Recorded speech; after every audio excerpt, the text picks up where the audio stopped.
All right, and we live. Welcome back to Revelations by the Lake. Today I'm reading a journal entry from October 2018. So this was almost 5 years ago. No, this was almost 7 years ago. And here it is. And again, this practice of journaling is really like having a external hard drive. You know how people have external hard drives to store files, pictures, videos, things like that. But this journaling, the practice of journaling is another way of holding an external hard drive because it's a way to document your memories and to store them. And so today I'm reading something from 7 years ago. And I said, today I want to write about what happened to me yesterday.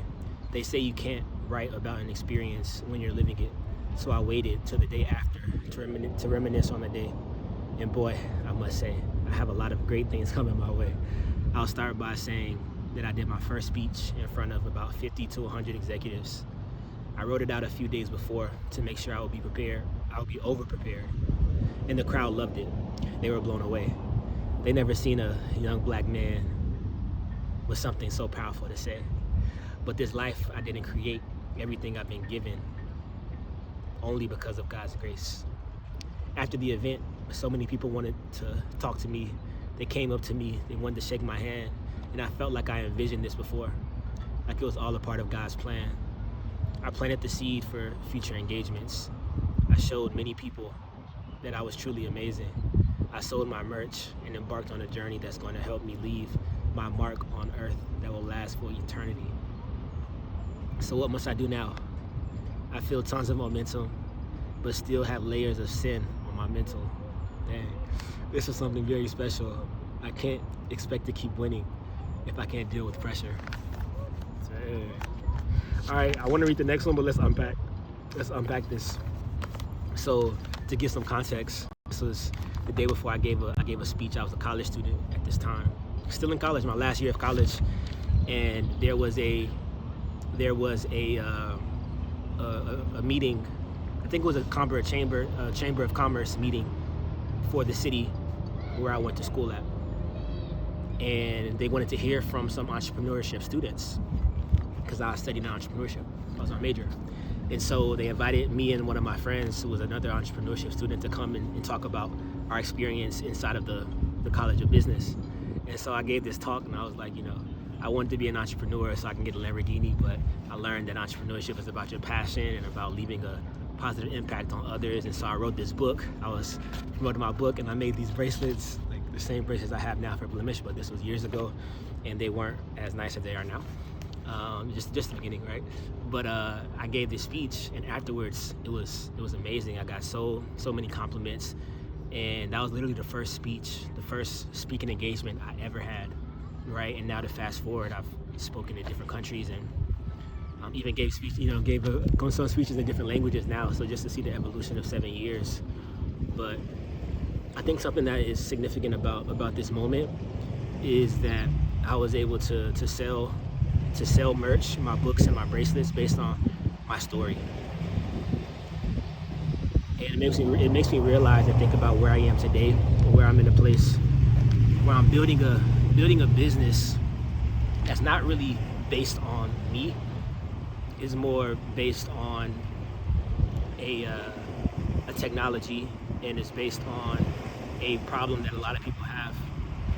And as I'm building this company, I'm steadily having to be reminded that my gift is still in the writing.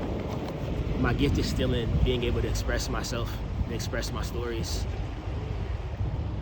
And sometimes it's hard because you can't fully quantify how much you can make from your story, right?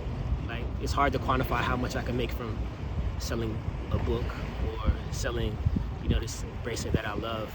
But it's easier to quantify, okay, if I build this company, I have this amount of clients for this amount of money, I can make this amount and build, this amount of value. And I don't know if that's kind of the trap of capitalism or the trap of entrepreneurship or business or what. I'm still literally learning in real time. But if I had to, I would tell my younger self to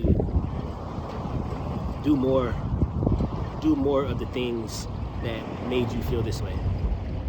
I think sometimes we have these moments where we feel incredible. It's like we're at a high, right? But then before we know it, something can happen that can bring us back down low. And so it's important to be able to be aware of the highs and the lows. So be aware of when you're feeling high and why you're feeling that way. And then it's also good to be aware of like what is triggering you to feel low. And so clearly I was on the high then because I was able to tell my story. I prepared to talk, for one. And I said over-prepared here, right? I wrote it a few days out before to make sure I would be over-prepared. And so over-preparing to give a talk, giving a talk, reaping the results, right? So I would tell my younger self, over-prepare to give more talks. How can you do this? How can you do this more? And how can you make sure that every single time you over-prepare? Because looking back with the wisdom that I have now, one of the reasons that I felt as good as I did while giving this talk was because I over-prepared. And I practiced many times before what I was going to say. Even now, I don't really practice what I'm going to say. And many times I regret that I don't. And so it's cool just to go back and realize that when you do over-prepare, it leads to results like this. And so I think the same is true for any profession, any gift, any opportunity.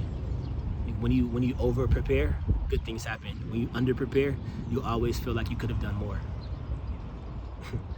So however that's relevant to you right now, just learn from my younger self and myself now. But I think it's amazing just even 7 years ago, kind of still having a similar mindset and just wanting to leave a mark on the earth. You know, wanting to really do something special. And so that still holds true today. And one thing that I'm learning in this present moment that I would tell my younger self is that when you have a gift that God has given you, that gift will always make room for you. And it will always be there until you make room for it. No matter what you try to put on top of it, no matter how many businesses you try to make outside of your gift, no matter how many connections you try to make, your gift will always be sitting there waiting for you to pick it back up and to give it the focus that it deserves. And so my question for you is what is that gift for you? If you didn't have to think about money, if you didn't have to think about providing, what would you be doing?